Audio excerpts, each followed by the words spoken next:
With 8 seasons and 244 episodes, Regular Show gave us some of the wildest, weirdest, and most unforgettable moments in animation. But let's be real, with a show that massive, there are bound to be a few hidden gems that have slipped through the cracks. Today, we're diving into a few episodes you've probably forgotten about, but trust me, they definitely deserve a second look. The first episode we're gonna be starting with is 150 Piece Kit from Season 4, Episode 5. Now, this episode doesn't get talked about much, but honestly, it's pretty important when it comes to Regular Show lore, mainly because it sheds some light on Benson's background, specifically what he was up to before he started working at the park. The episode kicks off with Benson begrudgingly informing everyone that Heir to the Throne is set to perform at the park later that day. Everyone's hyped, well, everyone except Benson. Turns out he actually performed a legendary drum solo on their first album, but never got any credit for it. Instead, the credit was given to some machine called the Dramatron VI. So Benson spends most of the episode trying to prove to everyone that he was in fact the one who played the iconic solo. And it's made even worse by the fact that the band themselves just straight up deny the fact that it ever happened. Fueled by frustration, Benson ropes Mordecai and Rigby into helping him lug his drum set to the concert venue, determined to play the solo live and finally set the record straight. But his plan gets derailed when Heir to the Throne shows up where Benson is setting up and completely trashes his drum kit, trying to stop him from even attempting it. But when all seems lost, Mordecai and Rigby make a last-ditch attempt to get Benson on stage anyways, and that's where things really escalate, because the actual Dramatron VI rolls in, trying to stop Benson from playing.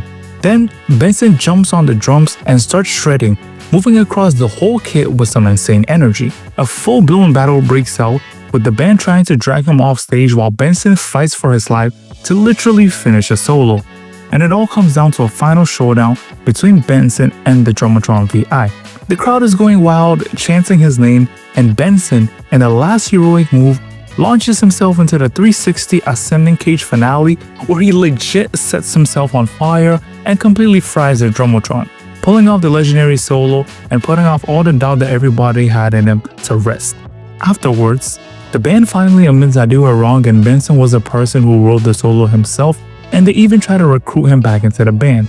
But Benson, in classic Benson fashion, turns it down while everybody is shocked just looking at him. Well, that's classic Benson and you can't blame him, and that's what this episode does. It shows a side of Benson we don't usually get to see. Instead of him being the boss barking orders around, he's put in a more vulnerable position where he actually has to rely on others. Funnily enough, it's Mordecai and Rigby. I genuinely feel that this is one of the few real character building episodes for Benson, where we get to understand him as more than just the angry park boss. We see him as a person, well, a gumball machine person, with dreams, pride, and somebody who gets hurt when he's not able to prove a point that he's trying to. And in fact, if you enjoy stuff like this, I actually made a full episode diving deep into Benson's character, especially why he's always so angry. So if you're curious, you can definitely check it out, because it expands more on his background, his family, and the source of his rage. The next episode we're going to be talking about is Rigby's Body from Season 1, Episode 11. And this is one of the early episodes where you can really tell that certain characters' voices hadn't been fully locked in yet. Because if you listen closely, Muscle Man sounds way different compared to the later seasons. Also, fun fact, the version of this episode that most people get to see or are familiar with is an episode that has been edited to fit in TV rating guidelines. Now onto the plot. Mordecai and Rigby get tasked by Benson to watch over the snack bar.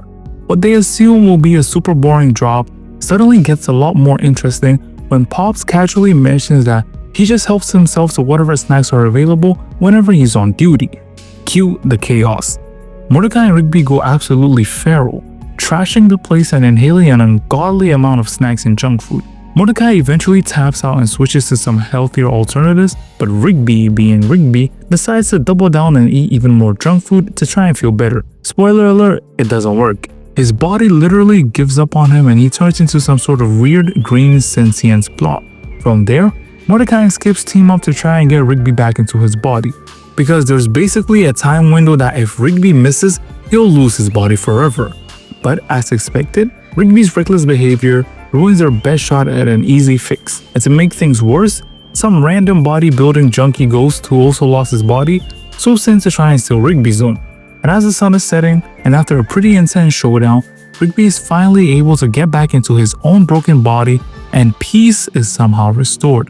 Now this is an episode that really shows you how far Rigby has come over the entirety of the series.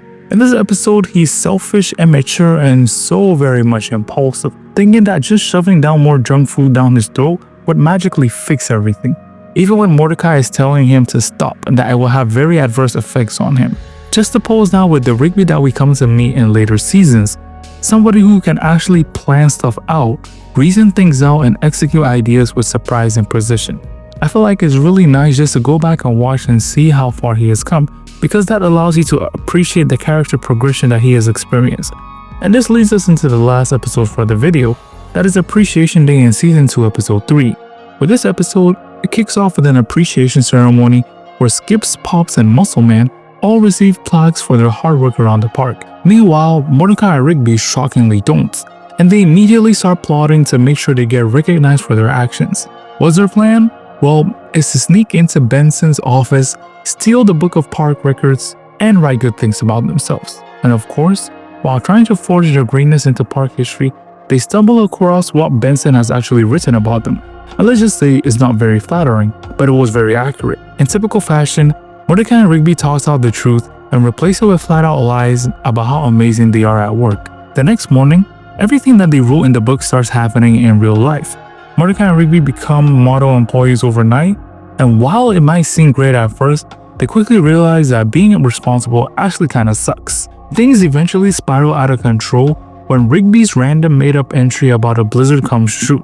The park gets slammed with loads and loads of snow, and a snow monster forms from the chaos, attacking everybody and wrecking the place. It takes Skips, whose legs have actually been broken, helping out Mordecai and Rigby to help them recover the book of park records to undo the blizzard and the monster. Benson, meanwhile, is left standing there completely flabbergasted as to what just happened. And now, while Appreciation Day is definitely one of the more forgettable early seasons, like to me, it doesn't really push the overall plot forward or introduce any super memorable characters, it still serves an important role, that is reinforcing who Mordecai and Rigby are at their core. Two lazy, troublemaking goofballs who, no matter what, somehow find a way to make things way worse than they need to be.